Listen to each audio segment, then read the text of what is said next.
¿Cómo están todos? Muy buenas tardes. Me da mucho gusto recibir en este seminario virtual al doctor Julen Barasaluce Isa, quien es doctor en Economía por la Universidad Autónoma de Barcelona y actual investigador en el Colegio de México, además de un viejo conocido nuestro. Fue profesor también aquí en la Universidad de Guanajuato. Entonces, bienvenido, Julen. Hoy nos presenta la ponencia titulada An Alternative Approach to Frequency of Patent Technology Codes, The Case of Renewable Energy Generation. Bienvenido, Julen. Adelante y muchas gracias por tu participación. Eh, Muchas gracias, Alejandro. Muchas gracias a todos. Es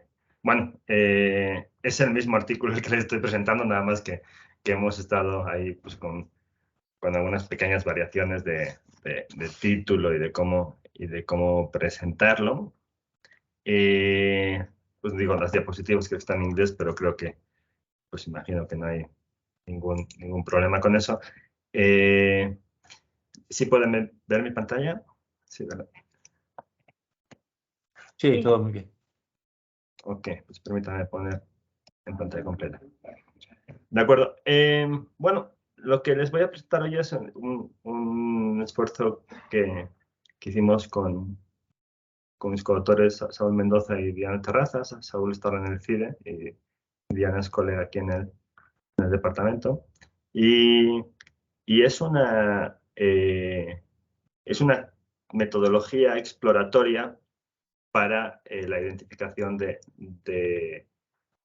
transiciones tecnológicas en un determinado campo, ¿de acuerdo? Usando patentes. Bueno, aquí un poquito las cuestiones que vamos a ver. Entonces, bueno, pues una de las motivaciones fundamentales es tratar de caracterizar algunos elementos importantes dentro del cambio tecnológico que entendemos que es una fuerza importante para el crecimiento económico. Y lo cierto es que, bueno, de cierta manera el cambio tecnológico podemos decir que va cambiando de forma continua, pero hay algunos momentos en los que este cambio tecnológico se puede producir de forma más abrupta, ¿no?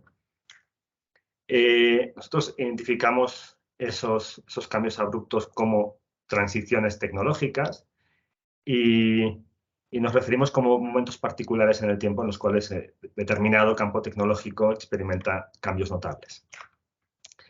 Lo que nos interesa es analizar si con información de patentes sobre una determinada área de conocimiento pues podemos construir una metodología alternativa, sencilla, exploratoria, que nos permita identificar estas transiciones tecnológicas. Entonces, en línea del planteamiento de cambio tecnológico abrupto anteriormente mencionado, pues especificamos en este contexto una transición tecnológica como un momento particular del tiempo en el que un régimen tecnológico dominante experimenta un cambio dentro de su sistema, ¿no? Y luego, pues para ofrecer un ejemplo de aplicación de esta metodología, vamos a aplicarlo al caso de generación a través de energías renovables y en particular como vamos a estar usando patentes al caso de Estados Unidos para identificar momentos en los cuales se haya dado pues un cambio abrupto en estas tecnologías, ¿no? Bueno, con respecto a la literatura y enfocar un poquito algunas cuestiones, o sea, digo, esta es una literatura que tiene que ver mucho con informetría, ¿vale? Entonces, informetría, bibliometría, todos estos elementos. Que no es algo en lo que haya trabajado yo habitualmente, pero mi coautora Diana pues es más especialista, ¿no? Entonces, bueno, van a ver que un elemento aquí fundamental es la determinación de categorías o temas de investigación, y esto se puede hacer generalmente de dos maneras. Se pueden considerar clasificaciones endógenas o exógenas. En nuestro caso, nuestra metodología está mejor definida para una clasificación exógena y su aplicación en patentes pues nos facilita mucho eso, porque pues, las oficinas de patentes las que clasifican exógenamente en función de códigos tecnológicos las diferentes invenciones. Pero bueno, también hay alternativas de definir estas categorías de forma endógena, ¿no? Ya sea con keywords, memes, elementos de cocitación que aparecen en cada uno de los productos, ya sean obras de investigación y también patentes, ¿no? Entonces se define una serie de categorías de manera endógena. Dentro de incluso clasificaciones endógenas o exógenas, está bastante utilizado en la literatura, distancias basadas en vectores con respecto a estas taxonomías para medir qué tan similares son unos u otros productos, ¿no? Ya sea si son papers, pues qué tan similares son entre ellos, o si son patentes, pues para también medir el grado de similitud, ¿no? En línea con la literatura, las transiciones tecnológicas en estos campos muchas veces se han tratado de identificar enfocándose en un análisis individual de un subgrupo de patentes con respecto al grupo general, ¿vale? Esto va a ser una de las diferenciaciones que vamos a hacer con nuestro acercamiento, ¿no? Pero en ese caso, o sea, también en ese caso se han utilizado distancias para medir esa similitud en relación a los campos o subgrupos anteriores, ¿no? Por ejemplo, el uso de la distancia de separación de un grupo con respecto al grupo que le incluye, ¿no? Siempre enfocándonos en un subgrupo particular y cuál es su dinámica, ¿no?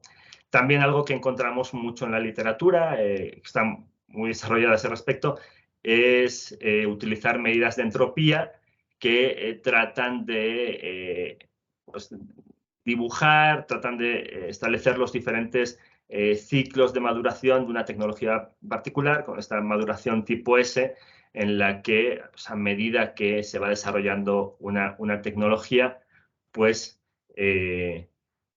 va reduciéndose su entropía en el sentido en que pues se va haciendo más claro dentro de ese grupo cuáles son los subgrupos más interesantes o se va todo, digamos, se va presentando menos variabilidad en el tiempo.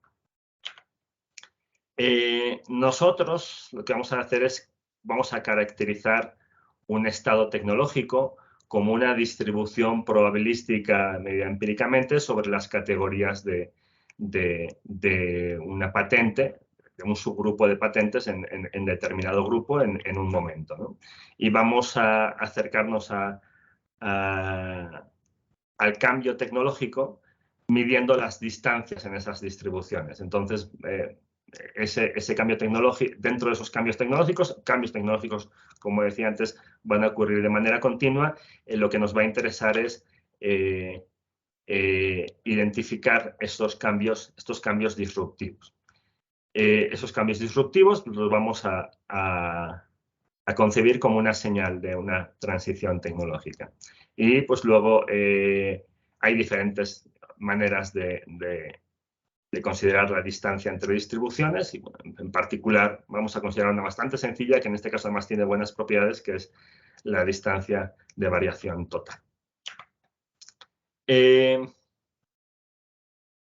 Una visión preliminar de los resultados. Les comentaba como a diferencia de otras medidas que ven los cambios de cada uno de los subgrupos con respecto al grupo general, la distancia de variación total o este acercamiento nos permite considerar todos los cambios en la distribución y después ya una vez que identificamos una transición tecnológica en función del método, pues ya podemos analizar las distribuciones concretas y ver qué es lo que ha ocurrido, ¿no? Algo que nos parece útil de este acercamiento es que pues es totalmente exploratorio, no requiere ningún tipo de información exógena. Van a ver que luego, cuando lo apliquemos al caso de generación a través de energías renovables, nos va a identificar dos momentos muy sólidos, muy identificados en la literatura, pero pues lo hacemos sin considerar ninguna información exógena. Desde luego, tampoco esto es un análisis causal, ¿no? No estamos analizando causalidad de ninguna manera, ¿no? Pues creo que hemos hecho el análisis bastante robusto, los diferentes cambios que hacemos en momentos temporales y los diferentes acercamientos que hacemos para las dos alternativas que consideramos para medir periodos en este momento nos dan un resultado que más o menos se mantiene de manera continua. Encontramos un primer pico en los primeros 80, que van a ver que esto está muy vinculado a una promoción de las energías alternativas después de las crisis del petróleo, y otra entre finales de los 90 y comienzos de los años 2000 que vinculamos al Tratado de Kioto, a pesar de que estamos considerando datos de Estados Unidos que formalmente no se adhirió al acuerdo. Con respecto a las distancias de probabilidad, la medición de distancias entre histogramas, si bien no estaba muy utilizada para medidas de patentes y para identificación de cambio tecnológico, donde hacemos creemos que esto es novedoso a este respecto, sí se ha utilizado en otros campos y también para el reconocer cambios de patrones. O sea, por ejemplo, o sea, es un acercamiento que se hace a la hora de reconocer si una cara es la misma, ¿no? Entonces, para desbloquear el celular, para ver si es una misma persona, se miden distancias entre ojos, entre algunos rasgos faciales, ¿no? Pero también hemos visto que este tipo de distancias entre histogramas se miden para ver cuáles son los cambios que se pueden dar en un ecosistema. Son dos de las aplicaciones que más hemos visto. Desde luego existen diferentes tipos de histogramas. Digo, la clasificación habitual entre nominal y ordinal pues es muy básica en estadística 101, pero pues bueno, su aplicación, dependiendo del tipo de datos que tengamos, pues esto nos motiva a elegir un tipo de distancia u otra. Y vemos que este tipo de medida estadística pues es bastante útil, en el sentido en que a veces nos indica algo que puede ser difícil de identificar mediante una simple comparación visual, ¿no? En general consideramos dos tipos de medidas de distancia de histogramas. El primer grupo serían las distancias probabilísticas, que es la que vamos a considerar, que pues es un acercamiento empírico a la función de densidad de probabilidad que nos está dando el dato. También tenemos medidas vectoriales que tratan el histograma como un vector de dimensión fija. Este se utiliza más cuando fijamos un punto exacto y hacemos todas las comparaciones con respecto a ese mismo punto. Van a ver que en nuestro caso hacemos una comparación dinámica, entonces el primer acercamiento es más útil. El segundo acercamiento, por ejemplo, se utiliza, como les decía, para reconocimiento de patrones, ¿no? Por ejemplo, el reconocimiento facial es el caso de que tenemos siempre un mismo vector cierto, ¿no? La variación total de distancia, bueno, pues aquí tenemos como su expresión más general. Van a ver que en este caso, como tenemos categorías discretas, lo podemos simplificar mucho, pero es simplemente la diferencia en valor absoluto, la suma de la diferencia en valor absoluto, en este caso expresada como integral, para las diferentes categorías dentro de una misma distribución, ¿no?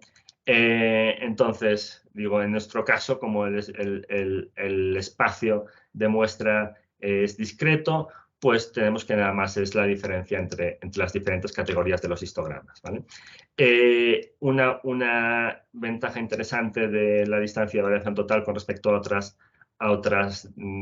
distancias sobre distribuciones es que no es sensitiva a reordenamiento de las categorías. Entonces, como en nuestro caso tenemos categorías no ordenadas, pues consideramos que es adecuado, ¿no? Tiene propiedades similares a una norma en espacios vectoriales.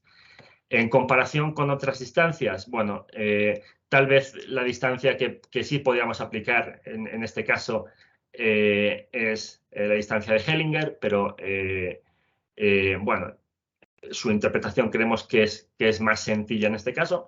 En las otras comparaciones que podemos hacer sí tenemos elementos técnicos más potentes. Por ejemplo, el que sea una distancia nos permite medir la diferencia entre diferentes pares de distribuciones de probabilidad. Entonces, si por ejemplo consideramos la divergencia de Kullback-Leiber, pues no podríamos hacerlo. Aunque en nuestro caso todas las categorías siempre tienen valores positivos en todos los años, pues digo, la metodología no lo requeriría, ¿no? Entonces, bueno, podemos aplicar también en el caso de que algún evento tenga una medida cero. Sin embargo, pues si aplicáramos la divergencia de Jensen-Shannon, que es una simetrización de la divergencia de Kullback-Leibler, pues esto ya no nos permitiría eventos en los que tuvieran una medida cero. Y antes había mencionado, por ejemplo, la aplicación de la distancia de separación en algunos casos de la literatura. Una ventaja que vemos en la distancia de variación total es que es sensitiva también a cambios en todas las categorías, ¿no? Y esto no es el caso de la distancia de separación. La distancia de separación, por ejemplo, es mejor, su propio nombre indica, para medir distancias entre lugares geográficos, ¿no? Entre diferentes áreas, pues cuáles son las áreas más cercanas, ¿no? Les decía, en el caso de que los eventos pues, sean un conjunto finito, entonces pues tenemos esta expresión que es mucho más sencilla entre dos distribuciones discretas. Luego, en el ejemplo gráfico van a ver que todavía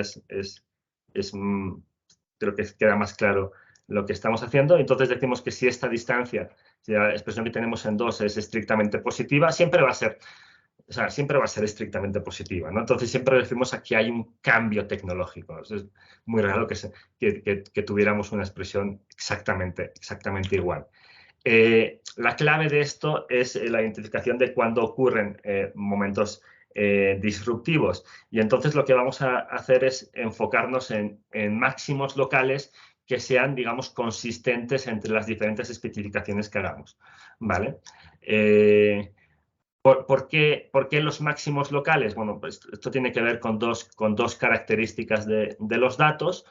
Por un lado, como estamos observando patentes, vamos a observar que a medida que avanzamos en el tiempo hay un mayor número de patentes y esto nos está hablando de un cambio en la situación general, no necesariamente, porque digo, aumentan las patentes en todas las categorías. Sí es cierto que per se las patentes de generación a través de energías renovables aumentan como proporción del resto de patentes, pero también todas las patentes han aumentado. Entonces, para evitarnos los problemas que pudiéramos tener en comparar años con un número distinto de patentes o corregirlo parcialmente, también adoptamos un segundo acercamiento con eso. Y por otro lado, para tratar de controlar por la entropía, ¿vale? Porque esperamos que con el desarrollo tecnológico el propio campo se vaya asentando, ¿no? Entonces, esto lo aplicamos esta metodología la aplicamos con códigos tecnológicos. Entonces, tenemos que tener en cuenta que cuando tenemos una patente, pues finalmente una patente es una mezcla de tecnologías que recibe una categorización en función de diferentes códigos tecnológicos y se clasifica y se reclasifica en función de todos los códigos que están siendo afectados. Esto también refiero a la reclasificación porque aunque la categoría que vamos a ver se ha mantenido constante durante todos los años de análisis, bueno, desde el momento que se introdujo, todas las patentes previas se recategorizaron para ver cuáles entraban en esta categoría y en algún momento si se crean nuevos códigos tecnológicos, pues se suelen recategorizar los anteriores, ¿no? Entonces, en función de esto, consideramos que tenemos una identificación exógena basada en códigos y que esta clasificación exógena es fija en todo el periodo de estudio del caso de energías renovables. Utilizamos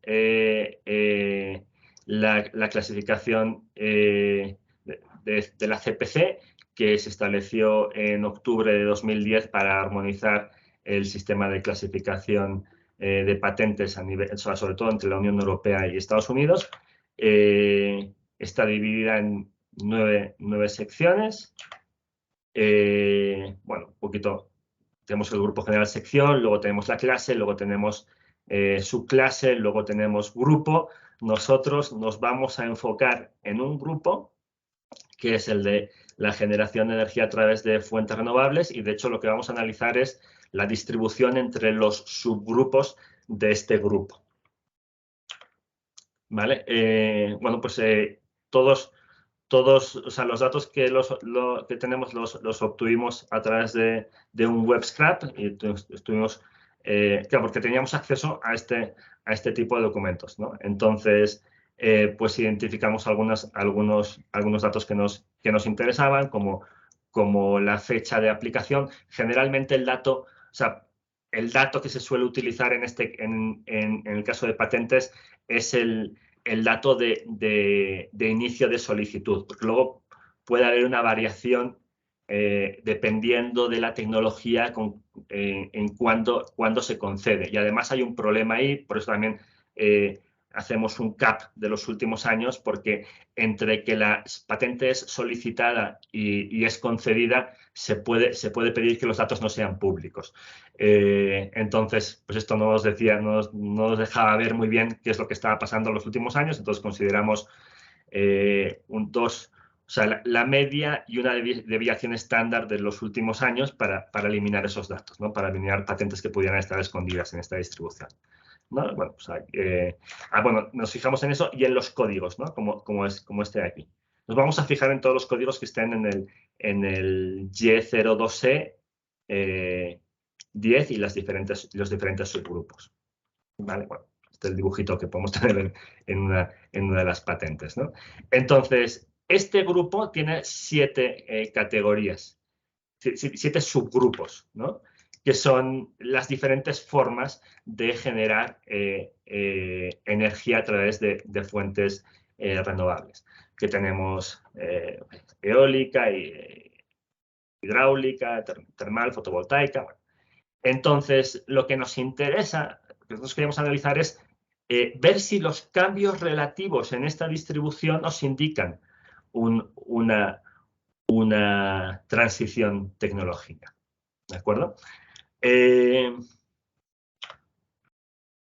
Y aplicamos esta metodología a una base de datos de pues, casi 40.000 patentes entre 1973 y 2015, después de hacer la limpieza que les comentaba. ¿Vale? Pues excluimos las patentes que de 2016 teníamos, de 2016 hasta finales de 2018, cuando terminamos de hacer el web scrap, no, 2019, que terminamos de hacer el web scrap, pero ese periodo pues nos resultaba complejo porque podía haber patentes escondidas, entonces podía no ser representativo. Entonces... Tenemos una pregunta. ¿Puedes regresar ahí? Entonces, los datos son el número de patentes por cada una de las 7 clases que se muestran ahí y el número de patentes anuales. Exacto, es lo único que vamos... Bueno, propiamente el año... O sea, tomamos toda la fecha porque vamos a hacer 2 formas de clasificarlo, ya sea con años naturales y luego vamos a hacer unos años sintéticos. Okay. Pero sí teníamos más datos de todos los códigos que estaban fuera de este grupo, pero solo nos estamos enfocando a la distribución relativa dentro de este grupo. Es lo único que vamos a usar. Eso y las fechas. Ok.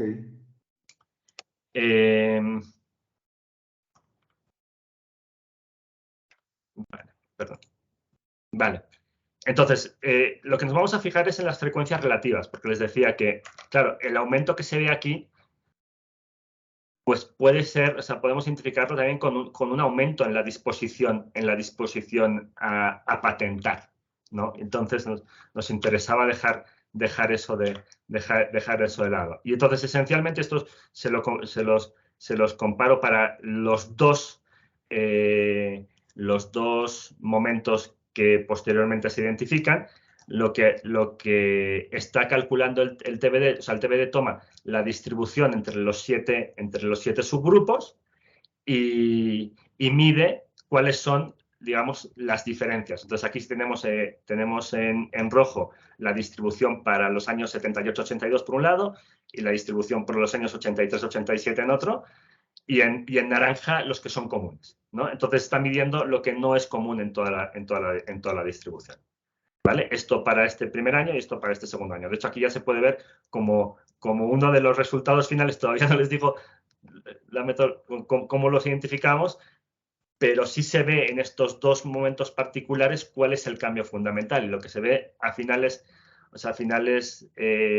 entre los 80, primeros 80, aquí porque ya los periodos temporales son muy amplios, pero en general el momento que se identifica es primeros 80. Y primeros 80 lo que ocurre fundamentalmente es una disminución de solar termal y aumento de fotovoltaica. ¿Vale? Y en inicios de los 2000, o entre finales de los 90 e inicios de los 2000, y esto con todos los acercamientos que hemos hecho, es disminución de solar, tanto termal como fotovoltaica, y aumento de eólica. ¿Vale? Y yo sé que, o sea, soy consciente de que si esta misma conclusión la empezamos a buscar en este mismo gráfico, aunque sea de manera visual, es fácilmente identificable, porque finalmente tenemos siete subgrupos. Pero la metodología no depende del número de subgrupos. Y entonces, si tenemos un mayor número de subgrupos, pues ya este acercamiento pues puede ser muy complicado, ¿no? Entonces, hacemos básicamente dos acercamientos, que el primero es considerar años naturales y el segundo años sintéticos, les decía. Entonces, en años naturales no hacemos nada más periodos de un solo año, sino que barajamos diferentes consideraciones. Aquí tenemos periodos, en el primer gráfico tenemos periodos de un solo año y comparaciones en distancia entre 5 años. Porque si mantenemos, por ejemplo, en este caso, periodos muy cortos, por ejemplo, un año natural, y distancias de comparación muy cortas, por ejemplo, de una sola distancia, hay una gran volatilidad, hay una gran variedad. Entonces necesitamos un mayor alejamiento temporal para hacer la medición de la distancia, ¿no? Entonces lo que tenemos aquí, por ejemplo, es periodos de un solo año y distancias de 5. En este segundo caso tenemos periodos de 2 años, cada una de las distribuciones son 2 años completos, y comparaciones entre periodos de una distancia de 2 periodos, ¿no? Entonces, de 4 años, ¿no? Y en periodos de 3 años, medios de manera consecutiva, y en el último, periodos de 5 años de manera consecutiva. Cuando tomamos periodos más largos, esto nos permite hacer una comparación más cercana en la distancia sin que se observe tanta volatilidad. Si tomamos periodos más cortos como el de un año, pues nos tenemos que extender la distancia, si no se observan muchas volatilidades. Desde luego aquí tenemos algunos máximos locales más, pero digamos que de manera consistente en las diferentes especificaciones, lo que sí se mantiene son los dos años, o sea, los dos momentos que les mencionaba anteriormente, ¿no? Y claro, uno de los problemas que teníamos, si veían los datos originales, es que hay mucha diferencia entre el número de patentes que se están aceptando en los últimos años y el número de patentes que se publicaban o que se solicitaban pues a comienzos de los 80s, en los 70s, ¿no? Entonces, pues otra alternativa que hicimos es considerar periodos sintéticos con el mismo número de observaciones, entonces dividíamos toda la muestra en el mismo número de periodos y como tenemos los datos hasta por día, pues los clasificábamos en estos periodos sintéticos, ¿no? ¿Y esto para qué? Para evitar que si en cierta medida nos estamos tratando de hacer un acercamiento a una verdadera probabilidad, una verdadera distribución de probabilidad sobre el estado de la tecnología, sobre el cual las patentes pues, pueden ser un acercamiento, pues entonces tal vez un mayor número de observaciones en el presente pues, nos generaría una menor volatilidad y en ese sentido no serían comparables, ¿no? Con los años previos, ¿no? Y entonces lo hacemos para años sintéticos. En el primer caso, en el A, tenemos todas las patentes divididas en 40 periodos sintéticos y una comparación consecutiva. Aquí 40 años. Esto es lo que les decía antes, ¿no? Sobre todo en el primero se observan muchos más máximos locales, mucha más volatilidad. Con 40 periodos sintéticos y 3 periodos de distancia, esto se reduce y los dos máximos locales que comentaba anteriormente son más claros. Y aquí tenemos con 30 periodos sintéticos, comparación consecutiva, 25 periodos sintéticos con comparación consecutiva, ¿no? Aquí también lo interesante es que, en efecto, se observa una reducción de la distancia, que entonces ya, si lo comparábamos con los periodos naturales previos, pues ya no se refiere nada más a que hay un mayor número de observaciones y entonces se reduce la volatilidad, sino que interpretamos que, en efecto, ha disminuido la entropía en este campo, ¿no? Y bueno, entonces, estos dos periodos, pues permítanme discutirlos brevemente en términos cualitativos, ¿no? ¿Qué tenemos como transición tecnológica en los comienzos de los 80 en términos de renovación de energías renovables? Bueno, por un lado, y esto es interesante cuando uno revisa la literatura, la preocupación fundamental en los años 70 no estaba tan dirigida a que hubiera contaminación, a que hubiera un tema de no afectación al medio ambiente, sino a la búsqueda de una mayor seguridad energética, particularmente en el contexto de las crisis del petróleo del 73 y del 78, ¿no? Entonces, esto es lo que motiva fundamentalmente una investigación en energías alternativas y que promueve la investigación en las energías renovables. En ese momento, los paneles fotovoltaicos empiezan a ser considerados una opción viable para su uso comercial, y también observamos que durante este momento hubo un gran aumento de programas de I+D dirigidos, por ejemplo, a la generación de paneles fotovoltaicos en Estados Unidos y en Estados Unidos, que abarató mucho esta tecnología. Es una tecnología que es mucho más antigua, pero que su uso comercial pues, se empieza a habilitar en este momento. Y aquí, pues bueno, en términos de Estados Unidos, pues hay toda una serie de políticas gubernamentales que promovieron, en general, el uso de energías en los cuales Estados Unidos pudiera mejorar su seguridad energética. Es cierto que no había tanto foco en las energías renovables, pero bueno, pues lo relacionamos con este momento, ¿no?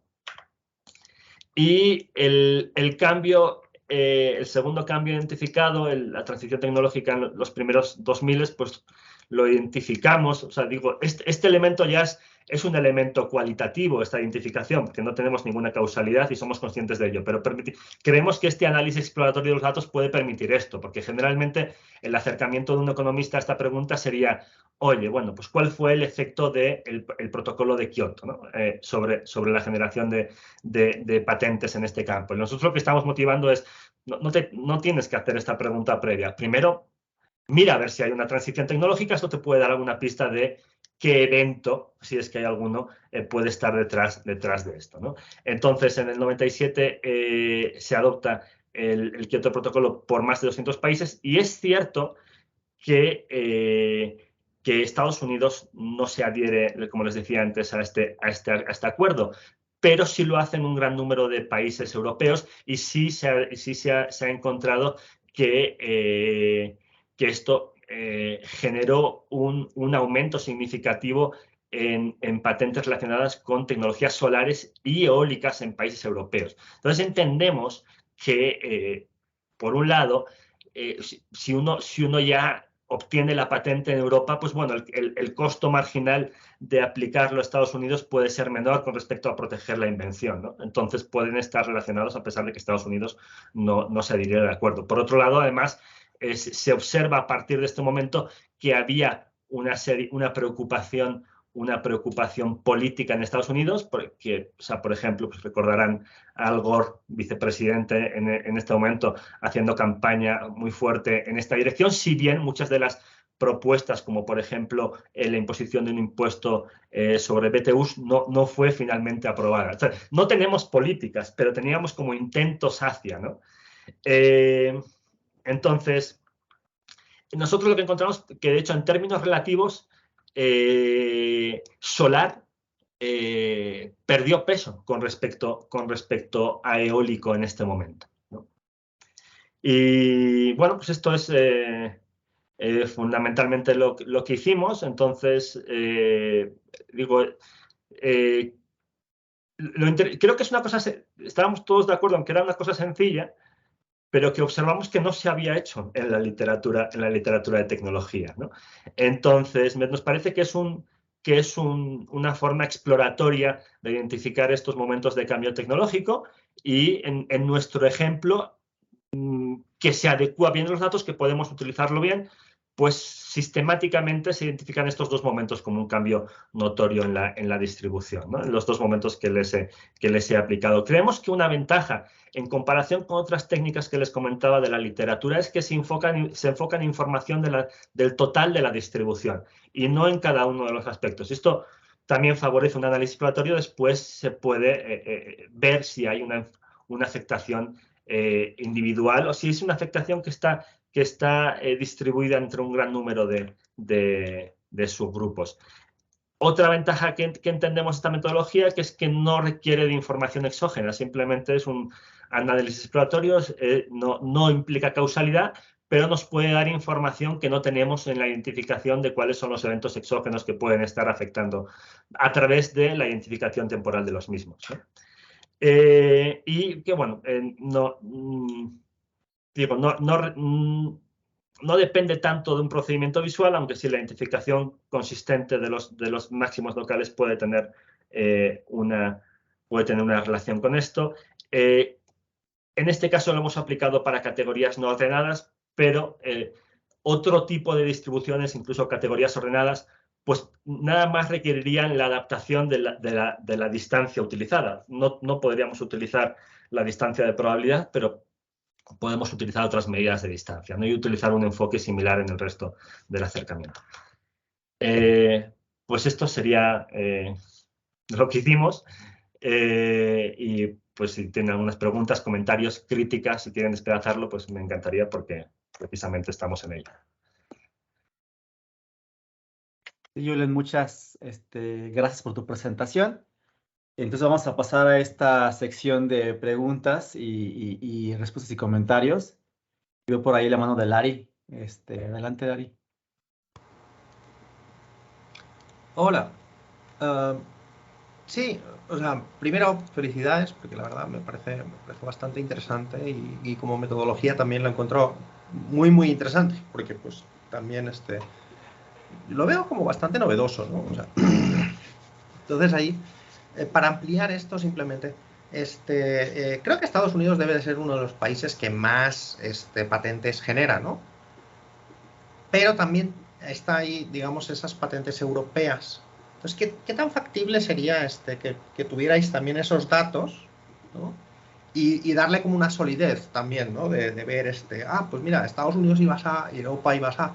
Porque yo creo que a nivel otro país esto no va a funcionar, porque pues, yo qué sé, tienes obviamente patentes por país, ¿no? Pero realmente necesitas algo así bien grandote, como es tipo Estados Unidos, o como puede ser Europa en su conjunto, como para poder ver ahí una observación así bastante grande del tema, ¿no? Pues no sé qué tan factible sea que tengáis los datos europeos. A ver, Pues digo, no tengo identificada ahora una base de patentes con esta clasificación para Europa. Podríamos hacer lo mismo que el WebScrack que hicimos para Estados Unidos. Lo que pasa es que el que hicimos para Estados Unidos nos llevó unas semanas de la computadora bajando todos los datos. Bueno, si estamos ahí con los journals ahora, entonces si dependiera de eso, pues lo podríamos desarrollar. Lo curioso es que veíamos que el procedimiento es sencillo, y lo que nos interesaba es eso. Oye, se ha aplicado en reconocimiento de caras, se ha aplicado para ver, que eso nos parecía muy interesante, para ver los cambios en ecosistemas, para ver para decir si hay un cambio en un ecosistema, decir, oye, pues no sé, están aumentando más los insectos de no sé qué que los mamíferos de no sé cuántos, y entonces todo este tema, ¿no? Para verlo como algo complejo. Y decíamos, bueno, nos parece que puede tener puede tener su explicación en el campo tecnológico, ¿no? En general. Luego, la determinación de qué es un subgrupo tecnológico puede ser complicado. En este caso, el ejemplo iba muy bien porque es generación de energías renovables a través de las diferentes fuentes, y estas son constantes. Tendría mis dudas si, por ejemplo, no sé, hablamos de microchips y luego se puede hacer lo mismo que estás haciendo con microchips con otro subgrupo distinto. Entonces, bueno, la determinación de esto podría ser un poquito más sofisticada. Pues, o sea, digo, nos llevaría un rato, fundamentalmente para obtener los datos. Luego la ventaja de esto es que una vez con los datos, la aplicación es súper rápida. Entonces, si nos lo pidieran para para otros países con este mismo del REC, del Renewable Energy Generation, que mantiene estas 7 categorías en todo el periodo, no sé qué, sería muy fácil aplicarlo a Europa. Vale. Y luego una cuestión un poco ya fuera de esto, o sea, dado que tenéis esta información, y obviamente sería complicado porque sería volver a buscar esta información un poco de nuevo, es quiénes hacen estas patentes. Porque creo que muchas van a ser corporaciones que además son transnacionales y demás. Y eso, por ejemplo, te explica el tema de, Estados Unidos no firma Kioto, pero salen muchas patentes. ¿Por qué? Pues porque estás hablando de que esto es a veces programas privados de investigación que se vinculan con grandes corporaciones que obviamente no tienen intereses solo en Estados Unidos, sino que tienen intereses en muchos lados, ¿no? Y entonces no es una cuestión que esté tan vinculada al aspecto particular de si Estados Unidos firmó Kioto o no firmó Kioto, sino de toda la expectativa que se genera de lo que está ocurriendo, ¿no? En los mercados así a nivel internacional, y decir, oye, pues me interesa ahora invertirle a desarrollar este tipo de elementos, porque estoy muy seguro de que mucho de esto tiene que ver con grandes corporaciones. En la base de datos tenemos codificado el solicitante, teníamos codificado el país de origen del solicitante, teníamos ahí varias informaciones más que en un primer momento, cuando dijimos vamos a trabajar con esto, lo primero que dijimos, vamos a obtener todos los datos y vamos a ver qué podemos obtener. Por lo mismo, también de lo que vamos a ver qué podemos obtener, dimos con esto que era algo muy distinto a lo que se estaba haciendo. Ahora, con lo de las empresas y el origen, hay muchas dificultades que luego exigen un poquito de tejido fino, porque, por ejemplo, si tienes Samsung y luego tienes Samsung que te está solicitando patentes en Estados Unidos, y puede ser la matriz de Samsung o alguna de sus subsidiarias en Estados Unidos. Entonces, luego, categorizar eso, de decir quién es una empresa estadounidense la que está, por si quieres que lo hiciéramos a través de, por ejemplo, a través del origen de las empresas, ¿no? Sí, de un país o de otro. ¿Es Samsung, es Estados Unidos, es una patente de una empresa, si quieres, nacional, o es una empresa extranjera de Corea? Es difícil hacer esa diferenciación. Entonces, queríamos evitar eso, pero también tenemos, si son... como tenemos el nombre de la institución, pues podemos ver si es una institución pública o si es una... ahora, claro, mucho de eso requiere Luego, para darle una categoría específica, pues requiere filtrar bien los datos, porque tenemos todo el nombre y luego incluso los nombres hay typos, hay cosas. O sea, meterse con esos nombres suele ser complicado. El de la fecha era el más sencillo, también tengo que decir. Tenemos la fecha y los códigos, porque la fecha y los códigos son como lo más sencillo. Luego otros hacen con esta misma información, con estas patentes, clasificaciones endógenas, en plan buscar palabras clave que no hayan sido categorizadas de esa manera por la oficina de patentes. Entonces puedes ofrecer, mediante categorización endógena, otro tipo de categorías y sobre eso trabajarlo. Luego hay discusión si esas categorías endógenas son... Nosotros hemos confiado mucho que las oficinas de patentes hicieron una clasificación correcta en función de estos siete campos. Pero además muchos de ellos aparecen duplicados o triplicados. Porque es una tecnología que puede valer para las diferentes generaciones. En su caso, los computamos tantas veces como aparecen, porque es la forma habitual de trabajarlos. Pero sí tenemos más cosas, se puede hacer más cosas con esa base. No sé, ahí hemos lanzado algunas preguntas. Mucho de lo que se suele hacer también es con el tema de cocitación, para ver cuáles son las que más se citan, porque son las más importantes, pues un poquito igual que los papers en economía y en ciencias en general. Y ya, o sea, aprovechando simplemente los datos, porque no tiene absolutamente nada que ver, pero sería interesante ver, ya que tienes la fecha en que se pide y la fecha que se concede, ver cómo funciona esto, ¿no? Porque puedes tener también elementos en los cuales hemos reducido, por ejemplo, bastante, creo, ¿no? O sea, no estoy seguro, es solo una intuición de que se ha reducido el tiempo para dar patentes. O sea, que antes pedías una patente y te la daban y se tardaban X tiempo, ¿no? Y que ha habido determinadas presiones que al final han hecho que se reduzcan los tiempos a la hora de la concesión de patentes. Solo es intuición. Sí, teníamos un problema con eso, porque lo estábamos checando también, que finalmente solo tenemos la información de las aceptadas. No tenemos la información de las rechazadas. Pero incluso las aceptadas, o sea, si antes se aceptaba la patente en año y medio o 2 años y ahora se esté aceptando en 6 meses, por ejemplo.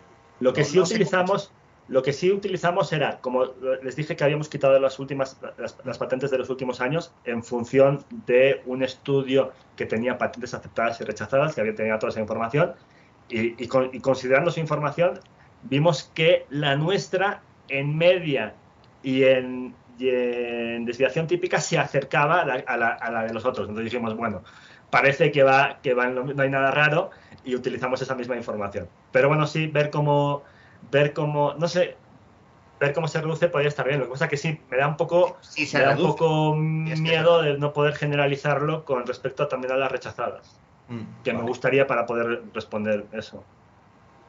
Vale. Esos serían mis comentarios. Muchas gracias. No, gracias a ti, Larry. Gracias. Por ahí vi la mano también de Edgar. Sí, hola, buenas tardes. Hola, Edgar, buenas tardes. Hola. Gracias, Julen, por la presentación. Yo tengo una pregunta pregunta, duda, motivación, no sé cómo decirlo, respecto al planteamiento inicial del paper.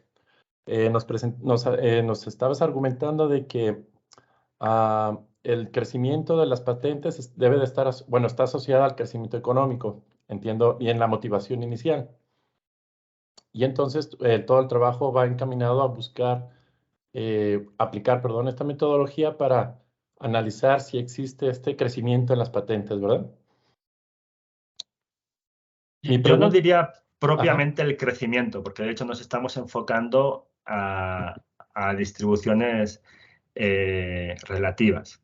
Entonces, nosotros lo que queremos, una motivación, digamos, más general tiene que ver con la importancia de los procesos tecnológicos con respecto al crecimiento económico y en general el bienestar de un país. Creemos que es un elemento esencial, y sería positivo entender mejor las causas, los procesos de esos cambios tecnológicos, de esas transformaciones tecnológicas.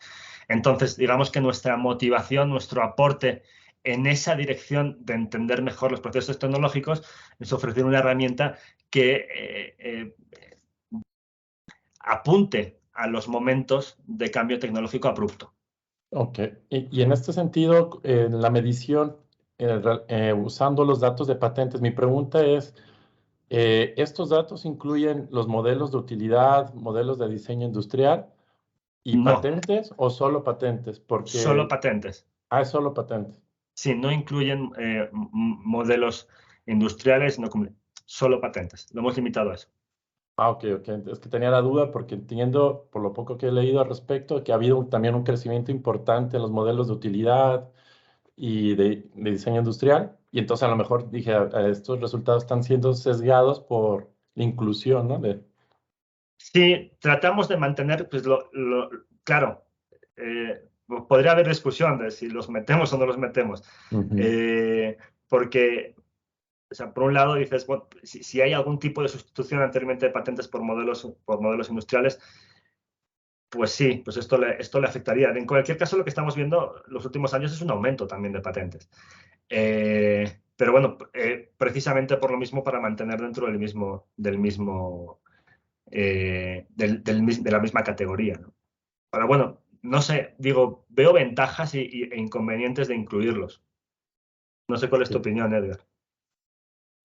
Lo que pasa es que tiene que ver con, bueno, entiendo con el concepto de progreso tecnológico, ¿no? Por ejemplo, los modelos de utilidad, pues podrían estar a lo mejor más asociados a incrementos en la productividad de forma en el corto plazo, ¿no? Más que la patente, porque la patente en lo que ocurre una transición de la aplicación propia de la patente a la generalización de la aplicación de la tecnología, pues es limitante, yo creo, a ver incrementos en la productividad.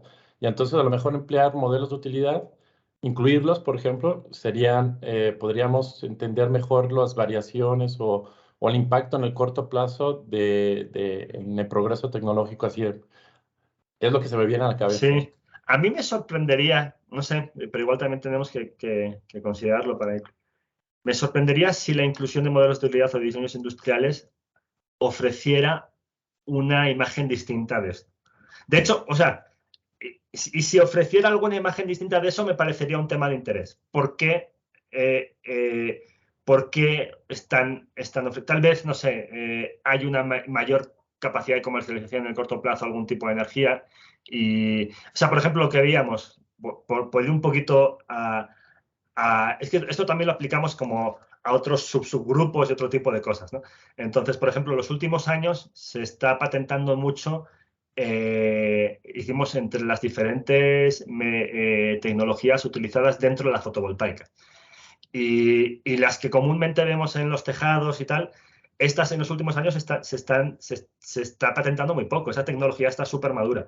Se está patentando mucho en otro tipo de paneles que son más pequeños, que se utilizan, por ejemplo, para relojes, para no sé qué, y esas tienen un número mucho mayor de patentes, pero una aplicación comercial mucho más baja. Y tal vez en ese tipo para explicar cómo está el campo tecnológico, ver la diferencia entre lo que ocurre con patentes y ver la diferencia entre lo que ocurre con modelos de utilidad o diseños industriales, igual nos hace una mayor diferencia entre, no sé, un tipo de investigación, si quieres, más científica y un tipo de investigación más aplicada.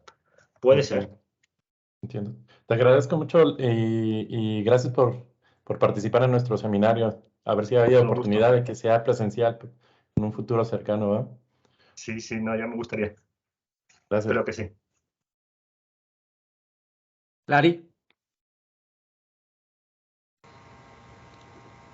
Sí, bueno, en relación a lo que decía Bernabé, yo creo que, o sea, incluirlos no sería, yo los estudiaría igual aparte, o sea, hacer un modelo igual que este, pero para modelos de utilidad, Y luego lo que checaría es si o sea, hablando un poco ya, no de causalidad, porque pues no lo puedes decir así exactamente, pero si por ejemplo un pico de patentes viene seguido luego de picos en modelos de utilidad, tal, de que ya que existen estas patentes, ahora vienen todas las aplicaciones, ¿no?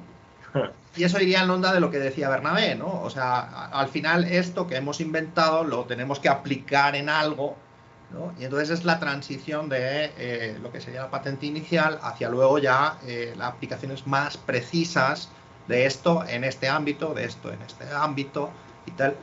Y podrías ver ahí una dinámica a lo mejor, ¿no? Y algo que te ayudaría a lo mejor a contar una historia que te permite a lo mejor determinar una causalidad.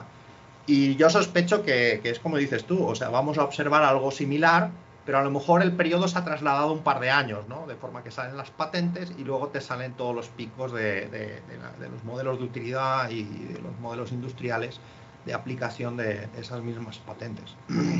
Sí, eso, digo, está interesante, lo veo tal vez más fácil de comparar con esta literatura que les comentaba de los cambios dinámicos de las tecnologías, lo que sí han hecho mucho con las mutuas citaciones, establecer cuáles son pues, los desarrollos de tecnologías concretas y buscar el protagonismo de diferentes países en su desarrollo, ¿no? Con este desarrollo de tipo S que madura. Tal vez pudiera complementar ahí. No he visto que en ese desarrollo dinámico se establezca la diferenciación entre patentes y modelos de utilidad y diseños industriales. No lo he visto, pero me llama la atención. Lo voy a tomar porque además a través de los códigos que ya tenemos, ya no es difícil. O sea, o sea, es mucho más fácil que los problemas que les había comentado antes que surgían en el caso para diferenciar patentes y modelos de utilidades. Entonces es bien fácil. Entonces ahí, eso sí se puede todavía mantener las 40.000 patentes y hacer mantener una buena muestra y hacer esa diferenciación.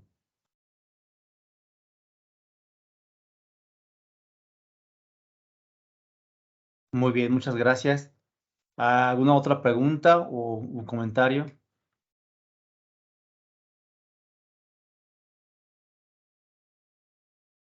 Bueno, pues parece que no. Entonces, pues sería todo. Julen, te agradezco mucho por tu participación.